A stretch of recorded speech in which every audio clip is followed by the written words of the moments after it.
പോലെ എന്തേലൊക്കെ മിണ്ടി പറഞ്ഞു ഇരി. അതെന്തുവാടാ, നമ്മള് നാട്ടിൽ നിന്ന് ഗൾഫിൽ വന്നപ്പോ ഇവനൊക്കെ കരച്ചിലും പിരിച്ചിലും ആയിരുന്നു. ഇപ്പതേ മിണ്ടാൻ വയ്യച്ചിട്ടായിരുന്നു. ആ മതിടാ, മതി മതി, നമ്മള് ഇവിടെ ഇരുന്നോളാം. ശരി. എടാ, ഇവിടെ നമുക്ക് മാത്രമേ ഉള്ളൂ ഒറ്റപ്പെടല്, നാട്യവന്മാർക്ക് ഒറ്റപ്പെടലില്ല, മനസ്സിലാക്ക്. ഞാൻ ഗൾഫിൽ വരാൻ നേരത്ത് നിന്റെ പെട്ടി കയറി ഇരുന്നാ കൂടെ വരാൻ പറ്റുമോ അളിയാന്ന് ചോദിച്ചവന്മാരെ ഇപ്പൊ മിണ്ടാൻ ഭയങ്കര ബുദ്ധിമുട്ട്. ഇപ്പം മിണ്ടുന്നെങ്കിലും ചെയ്യുന്നില്ലേ? കുറച്ച് കഴിഞ്ഞാൽ അതും നിൽക്കും. ലാസ്റ്റ് വിളിച്ചാ പോലും എടുക്കൂല. അവസാനം ആരെ വിളിക്കും? പടച്ചോനെ. ഇതാണ് പറയുന്നത്, കറക്റ്റ് സമയത്തിന് കല്യാണം കഴിച്ച പൊണ്ടാട്ടിയെങ്കിലും വിളിച്ച് കൊഞ്ചിച്ചോണ്ടിരിക്കുക. ഈ ലീവിന് പെണ്ണ് കിട്ടുന്നതിന്റെ അഹങ്കാരമായിരിക്കും. അഹങ്കാരമല്ല, അത്ഭുതമാ. പണ്ടത്തെ പോലെ ഗൾഫുകാർക്കൊന്നും ഒരു ഡിമാൻഡും ഇല്ല നാട്ടില്. ഇല്ലേ? ഇല്ല.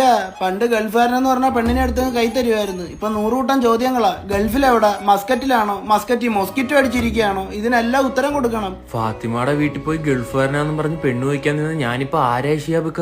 എടാ, ഇവിടെ വന്നൊരു 10 കൊല്ലം കഴിയുമ്പോൾ നിനക്ക് മനസ്സിലാവും എന്ത് കേറി വരണ്ടായിരുന്നു.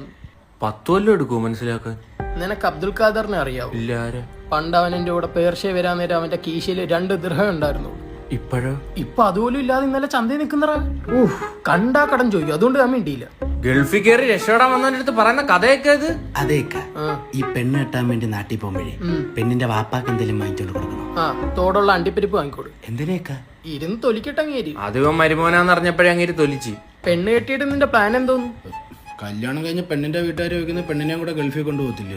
ഇവിടെ നമുക്കല്ലേ അറിയത്തുള്ളൂ കുബൂസും തൈരും കൂട്ടി തിന്നതിന്റെ പാട്. അല്ല, പെണ്ണ് എവിടുന്ന്? തിരുവനന്തപുരത്തുള്ള ബ്രോക്കർ കൊണ്ടുവന്നേ. ഭയങ്കര ക്യാഷ് ടീമാ. പെണ്ണിനൊന്നും വാങ്ങിയില്ലേ? ഒരു ഐഫോൺ വാങ്ങി സർപ്രൈസ് കൊടുക്കാന്. ചെറുക്കൻ അവരെന്തോന്ന് തരുന്നത്? 5 ലക്ഷം രൂപ പോക്കറ്റ് മണിയും 101 പവനും ഒരു ഇന്നോവ കാറും. നിനക്ക് തന്നെ അവര് കെട്ടിച്ചിരുന്നത്.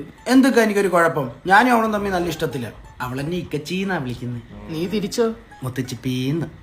ഇവിടുന്ന് ഒന്ന് പച്ചപിടിച്ചിട്ട് വേണം എനിക്കൊന്ന് കല്യാണം കഴിക്കാൻ. അല്ല, നിങ്ങൾക്ക് കല്യാണം കഴിക്കണ്ടേ? കുബൂസും കഴിച്ചിരുന്നാ മതിയാ. ബ്രോക്കറാ, സ്ത്രീധനം കുറയ്ക്കില്ലോ എന്ന് അറിയാൻ വേണ്ടിട്ടാ. ആ എടു. ഹലോ, 101 പവനിന്ന് വേണം 1 പവൻ കുറച്ചോ? അതിൽ നിന്ന് കുറയൂലേ? ഇന്നോവയെ തൊട്ട് കളിക്കരുത്. ഞാൻ ഒരുപാട് സ്വപ്നം കണ്ടതാ. അതെങ്ങനെ ശരിയാവും? അപ്പൊ ഇന്നോവ കിട്ടൂലേ?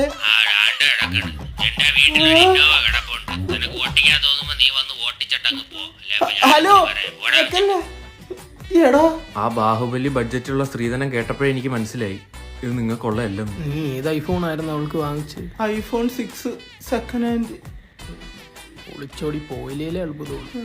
ആ പെങ്കൊച്ച് നിങ്ങളെ നേരത്തെ മനസ്സിലാക്കിയെന്ന് കരുതിയാൽ പോലെ ഇന്നോവ ഇപ്പൊ കിട്ടൂലേ?